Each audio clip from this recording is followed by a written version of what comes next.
pleasure of being here and watching Ted Ledbetter as a baseball player at OCU. You know, it occurred to me his senior year, he didn't get a hit every time up. He got a hit every other time that he came to play. I also had the pleasure of having Ted work a little bit for us in athletics, and I followed his career and his family, and just awfully proud of what he's done.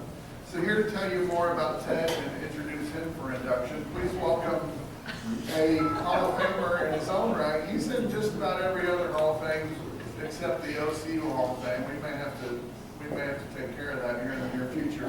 Our head baseball coach, Denney Crabaugh.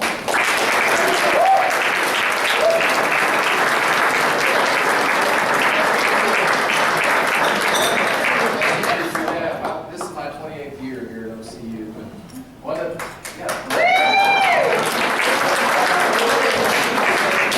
See a lot of people and hear a lot of things and stuff that's going on, but you know, Paul and Kim, you guys going to series and coming to games, and you know you're really at home when you're in Lewiston, Idaho, and you see Paul and Kim Sanders in the stands.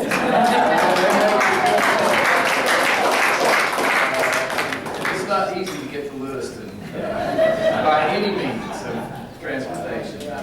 Kathy, it was a pleasure watching you play back then. I was just new at OCU and getting into that stuff, watching the softball, and man, was you fast. All that stuff. But, you know, all these things here, but I don't ever remember hearing Precious.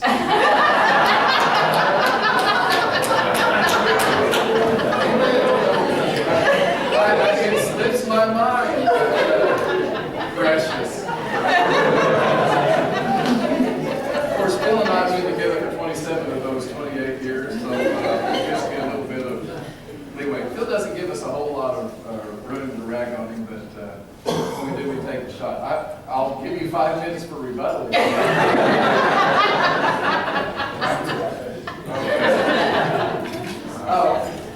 When you talk about what it means, what I think, President Henry, what you talk about a student athlete, and what it really means, what it encompasses, and somebody that I want to represent our baseball team and our baseball program, somebody that I want to stick up and say, this is what an OCU baseball player looks like. This is what an OCU athlete should look like. That man's Ted Ledbetter. He was not only good on the field, two-time All-American, 2004 NAIA Player of the Year. He was also a two-time academic All-American. I think he had a GPA of 4.8 or something like that. Yeah, went on to play pro ball.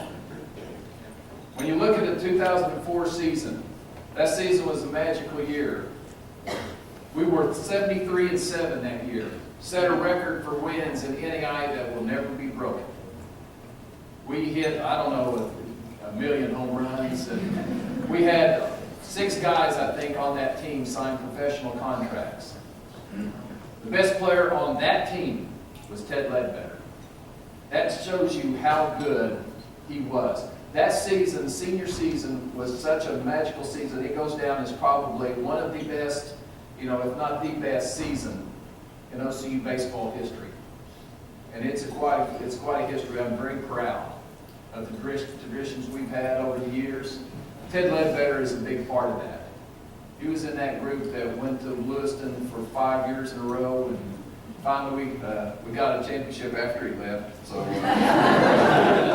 but for a team that has set all kinds of records, for a person that has set all kinds of records, he holds the OCU records, average 504, 20 home runs in a season, 27 doubles, 90 RBIs. Those are big time numbers, especially for a leadoff type hitter. Told our guys Ted Ledbetter was the perfect leadoff hitter for me. Instant offense. But Ted Ledbetter not only was a good baseball player, a good student, he's a better person. He comes from a good family. He married the best decision he ever made, man. I can promise you that. But it is with great pride and privilege and honor to introduce Ted Ledbetter once again. A year ago in 2 weeks, I was fortunate enough to introduce him into the NAIA Hall of Fame, and this maybe even gives me greater privilege and honor to introduce to you the newest member of the OCU Athletic Hall of Fame, Ted Ledbetter.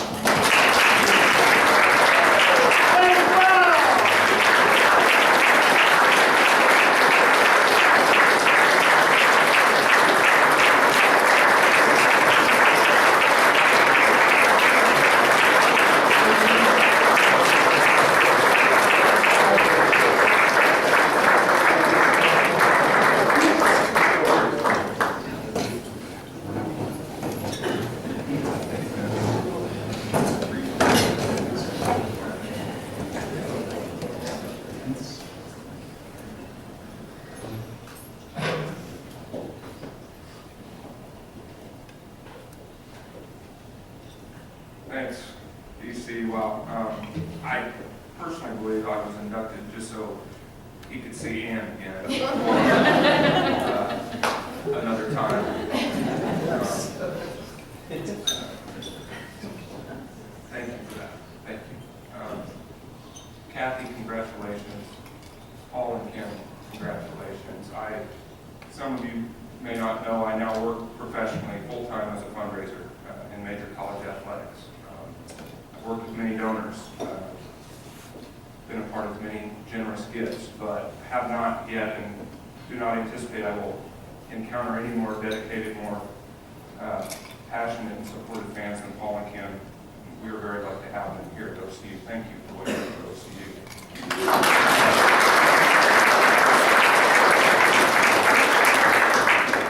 I've been, as DC mentioned, not long ago, we did this for the NAIA.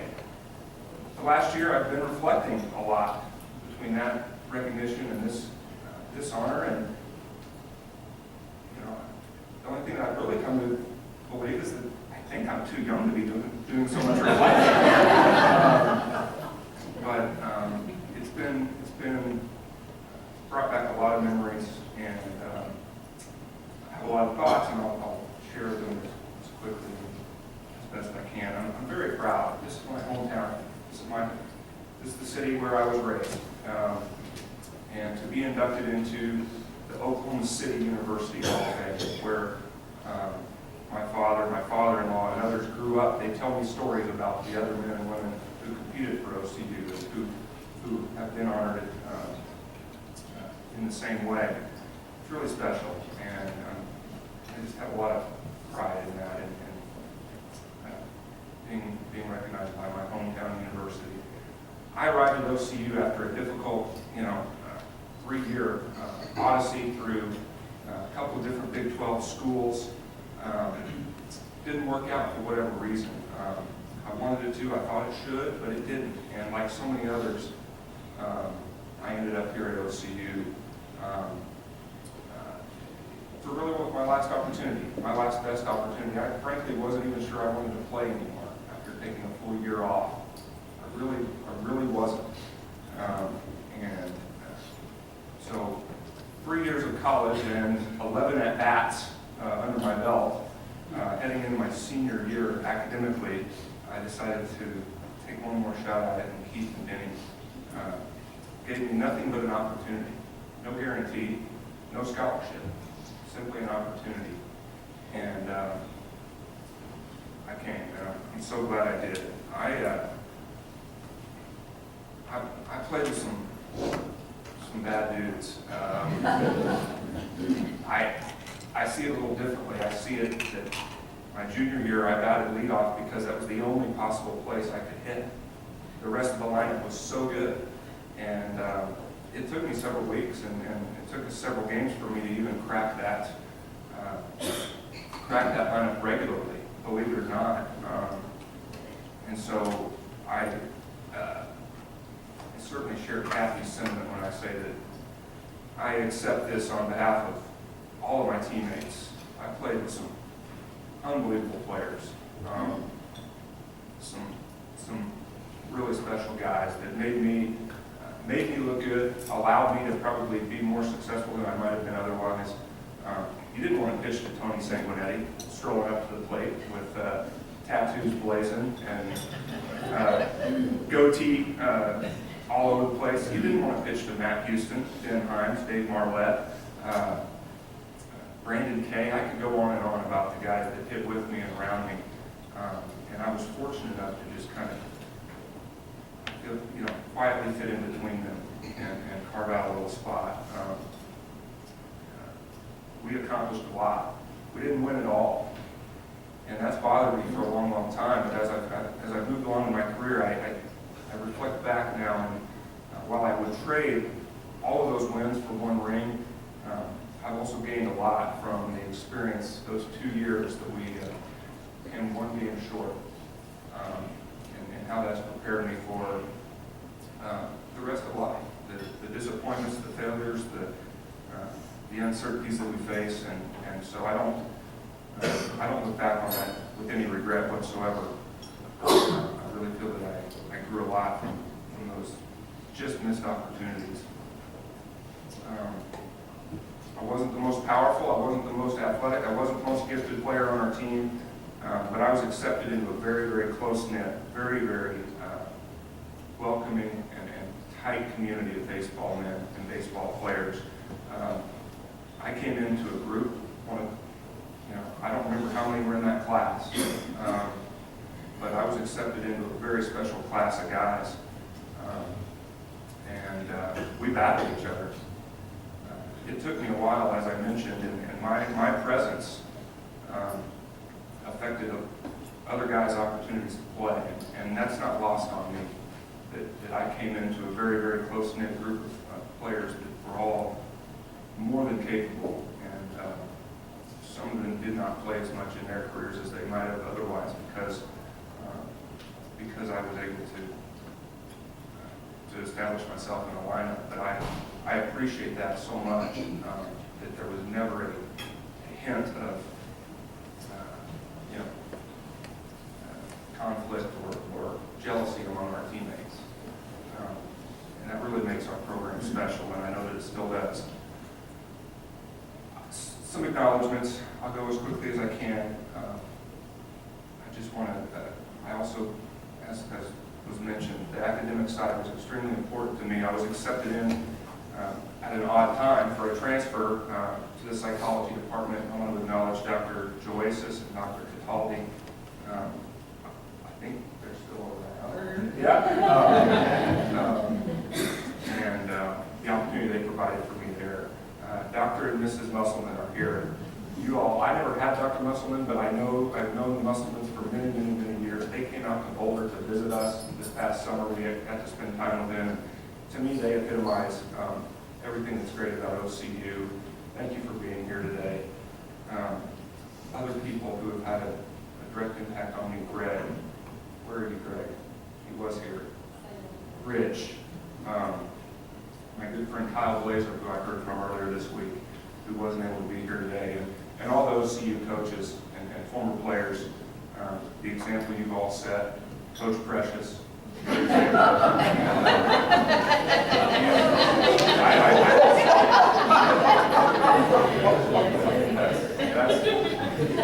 going to last a while.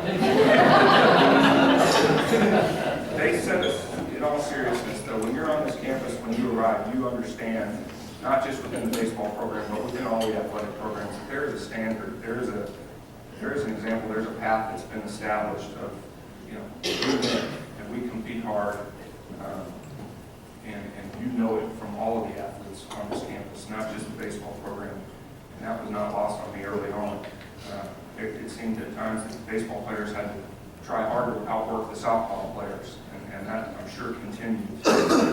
OCU had served as a bridge to my professional career directly. Jim Abbott gave me an opportunity as I was completing my master's degree, as my baseball career was winding down, to come back and work here. And it's at that time that I really would say that the longer-term lasting impact of OCU was really set in motion, that it will have, it already has had and will have on the rest of my career. And I want to acknowledge some people, Art and Sandy Cotton here, wonderful friends and professional mentors who were helped me very, very early on, and continue to do that. Tom and Brenda McDaniel are not here, but really special people. on me as I was just starting out and determining what path I wanted to take. And finally, Jim, for, Jim likes to rag on me that I've gone on to bigger and better things, Michigan, whatever. Jim's my first and professional mentor and one of my closest friends in this industry, and always will be. I'm very grateful. Thank you for the opportunity you provided, your leadership here at OCU, and your support. I appreciate it very much. My family's here. My brother, Grant, his wife, Lindy, my mother and father-in-law, John and Debbie Yeagley, my parents, Al and Dixie Ledbetter, who many of you know, and finally my wife, Ann. They didn't care if I hit 500 or 100, and I think that's ultimately what makes them so special. I can't and won't attempt to try to spend any time. It's just not possible, but thank you for all of you for everything along this journey. Gosh, it's been quite something. It really has. Thank you. I love you guys. Okay, almost done. There's a few other people I want to acknowledge. As I was reflecting on all of this, I learned to hit in the OCU batting cages at the facility. It hasn't changed one single tiny bit in the last 20 years. Same ball.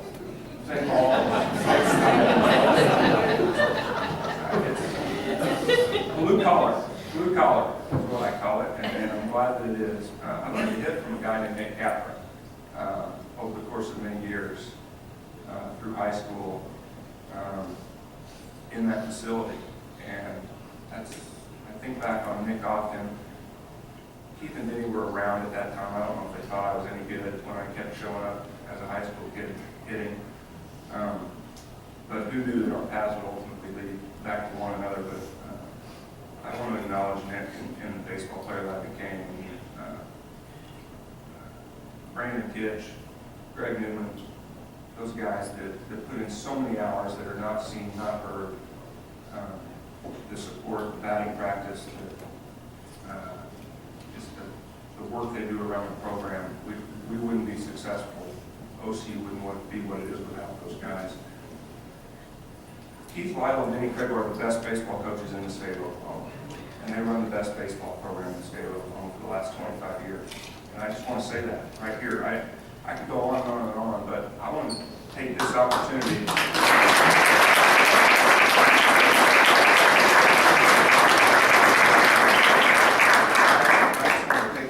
To say that. They are the best coaches in the state, and they run the best program in the state. And I'm very, very, very proud to have been a part of it. I have a lot of stories. My relationship with Keith turned when we actually got into an argument. It got into a real fight. I'm not encouraging any of you guys to confront Keith face to face. I wouldn't recommend it. They already have.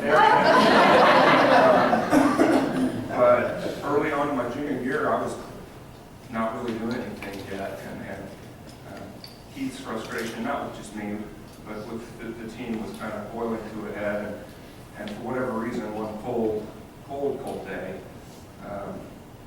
he decided to take it out on me, and I didn't like that he's taking it out on me, and I told him about it. But what was interesting was the fact that didn't damage our relationship. It was a bridge, everything fell into place for the better after that. And he, as a coach, didn't punish me for it. He respected me, and I respected him more for it. Not many coaches are mature enough and know how to handle the players in that way. And I thought I might be buried and never see the field again. And exactly the opposite happened. And I'm not telling the story, I don't have time to go into all the backstory on it, but he respected me and understood that we were kind of both right and we were kind of both wrong. And from that point forward, everything changed, and I began to really have some success. And Keith, thank you for your example.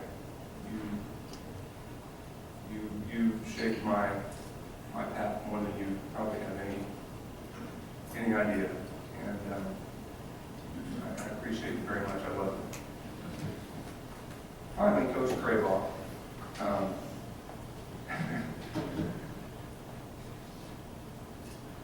Those of you who know Denney won't be surprised by this story, but when I think of Denney, he loves Ant. He loves Ant. He showed up on our wedding day, you all. I think he had just come from the field. He was in shorts and a t-shirt. I'm in my dressing room with my groomsmen. Grant, you were there. Ann's in the bridal dressing room getting ready. Here comes Denney barging in, sweaty and smelly from the field. Ted, I'm sorry I can't stay. Congratulations, I love you. Here's $20. Only come to find out later, he barged into the bride's dressing room as well. And, those of you who know DC know that that's just him, and we wouldn't have had it any other way. Thank you, DC. Thank you for bringing me here and letting me be a part of this program. It really, really, really means a lot. And I'm proud. I'm proud. Extremely proud, and always will be, to play for OCU, to play for those two men, and for this honor. I want to just close very quickly with something that when I was inducted into the NAIA Hall of Fame last year, Jim shared with me the letters of induction that were written by several folks. And I don't know if Keith and Denney know that I have these, but I just want to read something real briefly. This is from Denney's letter on my behalf. The NAIA Hall of Fame should be about what a person has accomplished at the NAIA level, and nobody has done it much better than Ted. He represents all that is good and right about the NAIA, and I would think that the NAIA would be proud to hold him up as an example to others. I think that about you too. That's exactly the way I feel about you too. I just want to say that again here today. I'm proud to have been a part of this program. I thank you all very much. Thank you.